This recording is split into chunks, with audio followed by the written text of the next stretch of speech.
13. Olá, senhoras e senhores, sejam muito bem-vindos ao nosso quadro Fala Aí. Um quadro que vai abordar temas atuais e para nossa formação acadêmica de grande valor. A cada mês, um novo tema, uma nova conversa. É isso, um beijo, fique pro primeiro episódio.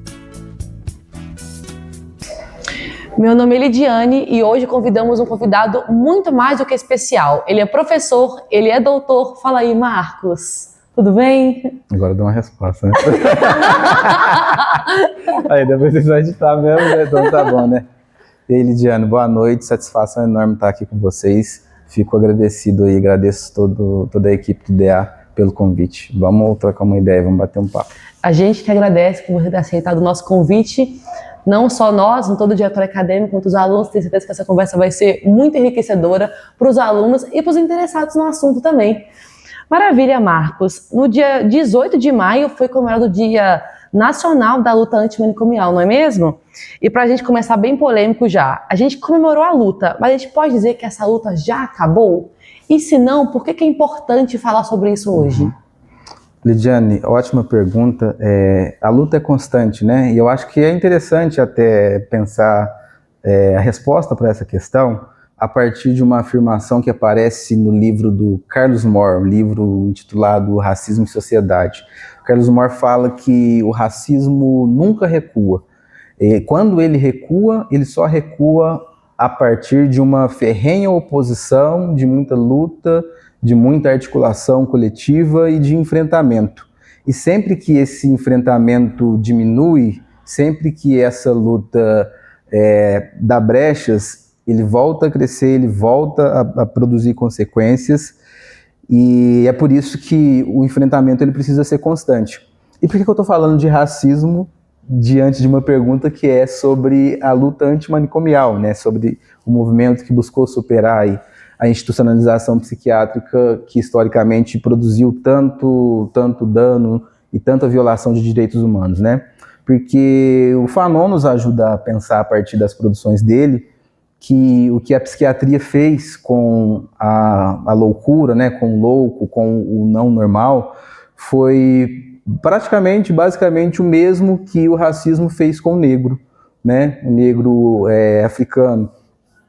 Objetificação, controle, repressão, desumanização, né, ou seja, a psiquiatria clássica e o colonialismo, eles partem de uma base comum, né, de controle do outro, do diferente, de objetificação, de desumanização.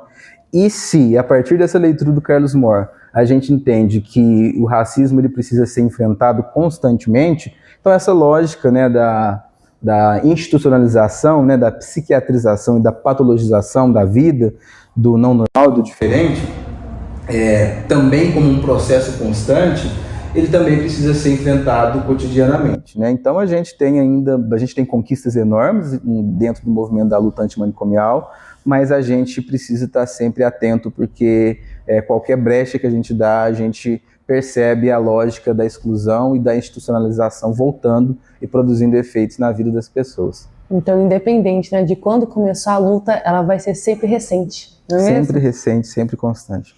E vamos falar um pouquinho mais de atualidade? Surgiu recentemente muitas postagens e muito se falou também sobre as comunidades terapêuticas. E eu queria que você trouxesse pra gente um pouquinho dessa leitura crítica que a psicologia faz em cima desse movimento e também o movimento antimanicomial em cima desse modelo. O que você pode trazer pra gente com relação a isso? Ótimo, eu acho que a resposta para essa questão é uma continuidade da elaboração da pergunta anterior, assim, da resposta anterior, né?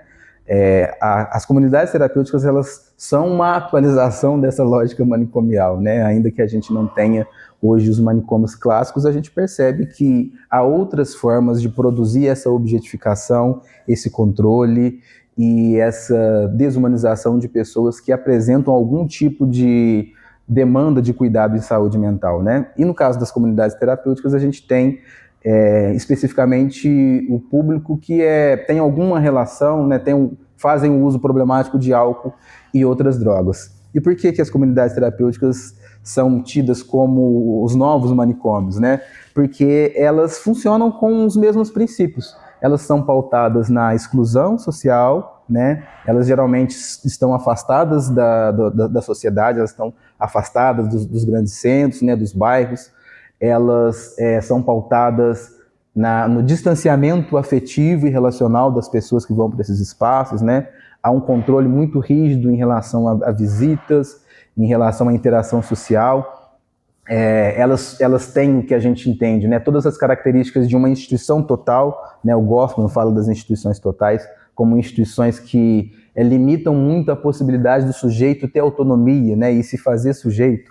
São instituições onde aquilo que seriam as 3 condições básicas da vida do sujeito acontecem tudo dentro do mesmo espaço, né? Ele descansa, ele trabalha e ele tem atividades de lazer, tudo dentro de um mesmo espaço. Isso limita a possibilidade dele exercer a sua autonomia, dele construir a sua identidade. E as comunidades terapêuticas funcionam exatamente dessa forma. Elas são totalizantes, impedem, né, dificultam o sujeito de ser sujeito. Sem contar as inúmeras violações de direitos humanos que a gente tem em 90%, se não em 100% dessas comunidades, né? O CFP tem documentos, né, que são resultados de inspeção nessas comunidades terapêuticas que nos mostram esse modo de funcionamento delas, indo na contramão de tudo aquilo que está posto enquanto um cuidado de fato, cuidado digno, cuidado humanizado, um cuidado que considere o sujeito, que considere a sua autonomia e a sua liberdade.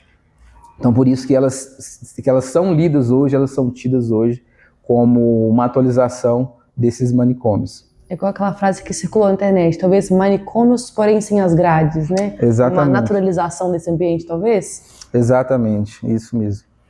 E aí eu queria que você falasse um pouquinho, que a gente pesquisou sobre você e sua pesquisa de doutorado fala sobre essa realidade experimentada no Brasil, atravessada por essa realidade manicomial. Você pode falar um pouquinho da sua pesquisa para nós? Sim, claro, ótimo, né? Então, no doutorado eu decidi aprofundar um pouquinho dos meus estudos de antropologia, né? No mestrado eu já comecei a construir uma aproximação da antropologia com a psicologia para poder pensar espaço e subjetividade. No doutorado eu decidi aprofundar um pouquinho mais, pensando em uma antropologia da saúde, né, buscando aí um pouco da história da saúde mental no Brasil, com uma questão que eu diria que seria uma questão central, que é pensar o lugar dos debates sobre raça e racismo no pensamento psiquiátrico brasileiro, né? Hoje a gente faz muitas discussões, inclusive pontuando que o movimento da luta antimanicomial, com toda a sua força, com toda a sua potência, acho que ele é um dos movimentos sociais e políticos mais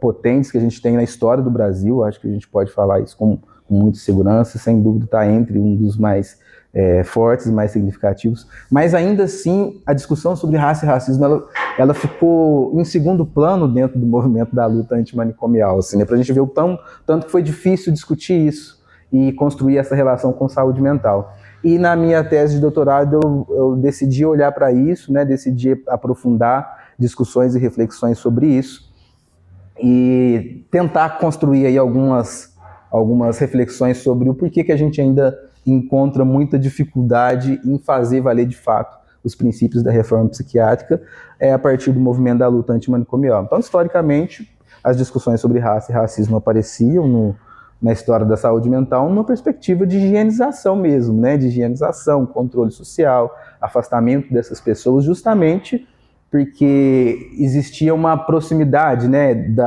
daquela ideia de que o doente mental ele é perigoso, né, ele é indesejado para a sociedade, e corpos negros também, historicamente, ocupavam esse mesmo lugar, esse mesmo espaço, né? Então, a psiquiatria clássica ela foi esse dispositivo também de controle e de opressão de corpos negros na história do Brasil, né? Então, foi para esse âmbito que eu decidi olhar, que eu decidi discutir, e a gente questiona também a continuidade dessa lógica ainda hoje de forma não direta, né? A gente falava das comunidades terapêuticas e a gente também percebe um contingente de pessoas racializadas, né, que são alvo dessas comunidades, pessoas que trazem também uma série de fragilidades sociais, né, econômicas, por questões estruturais e que afetam majoritariamente a população negra, ainda afeta a população negra no Brasil, né? Então a gente vê uma continuidade dessa lógica, a gente vê uma atualização dessa lógica.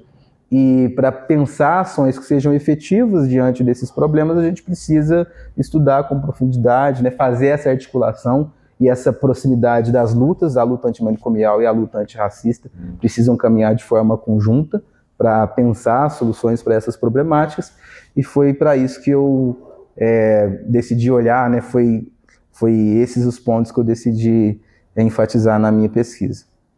Se você quiser falar para nós o título da sua pesquisa, para quem quiser pesquisar, ler sobre o seu trabalho. Peraí que eu tenho que Aí você faz um corte, aí a pessoa... aí põe o título da minha nome. pesquisa mesmo? Peraí.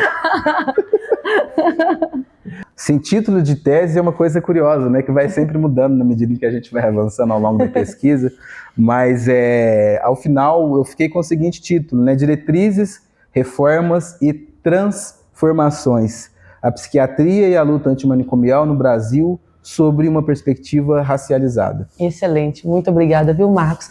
Você falou essa questão dessa propagação desse preconceito nos dias de hoje. Você consegue dar algum exemplo, elucidar para quem não é da área de psicologia, onde a gente consegue ver e vivenciar essas experiências, onde você consegue visualizar que isso é muito propagado hoje ainda? Ah, sem dúvida nenhuma. Por exemplo, né, hoje a gente tem o excesso de diagnóstico, né, o excesso de medicamento como um recurso único para condições de adoecimento psíquico grave. Tudo isso ainda é resquício, é uma atualização de uma lógica de cuidado que ainda tem muita dificuldade de contemplar o diferente e a diferença no convívio social, né? Essa aceitação, a sensação que eu tenho é que essa aceitação ela só acontece quando essas pessoas, né, esses corpos são docilizados.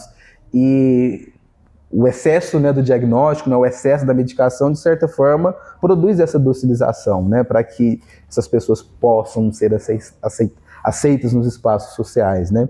Então esse é um dos desdobramentos e uma das formas que a gente ainda consegue perceber essa lógica muito pautada na patologia, né, na doença, na contemporaneidade.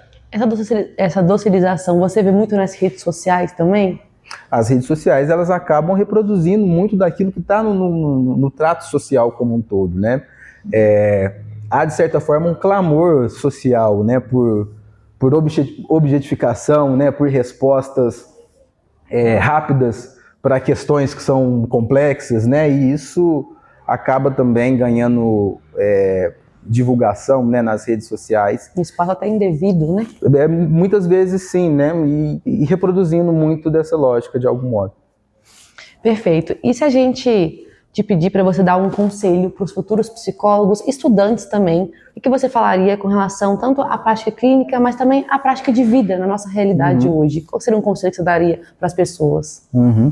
Eu acho que embasar, né, em princípios, né, em estudos, em recursos, né, técnicos, teóricos e conceituais que considerem a diversidade do que é ser pessoa, né? Isso é fundamental. A gente precisa entender que há muitos modos de experienciar a realidade, de viver a realidade, de performar a realidade, e quando a gente não respeita essa diversidade, é muito fácil a gente cair em uma lógica de patologização. Isso é fundamental para todo mundo que se propõe a trabalhar com saúde, sobretudo com saúde mental, e mais do que para os profissionais, é para a gente ter um convívio mesmo em sociedade, contemplando a diversidade do que é existir, do que é estar no mundo. Perfeito.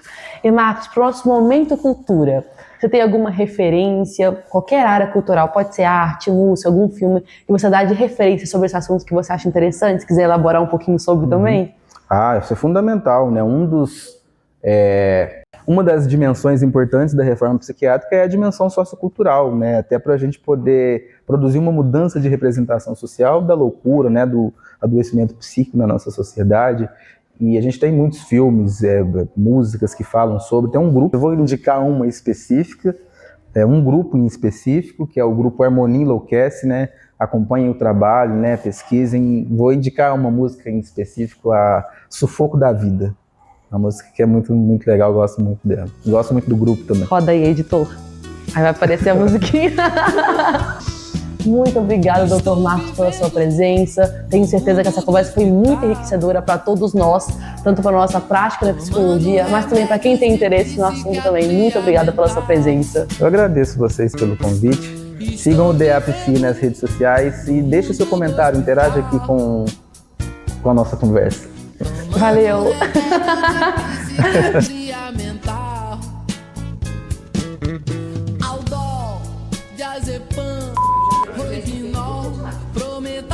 Olá, senhoras e senhores, sejam muito bem-vindos ao nosso Fala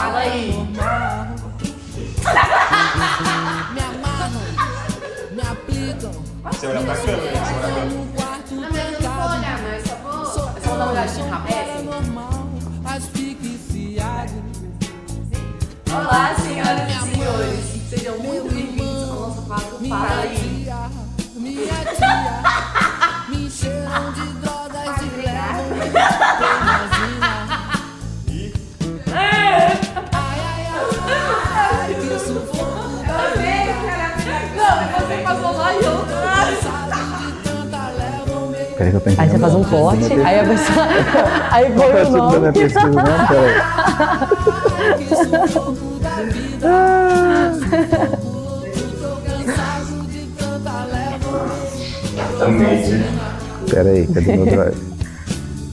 Peraí que vocês vão cortar, né? Vamos lá. Um, dois.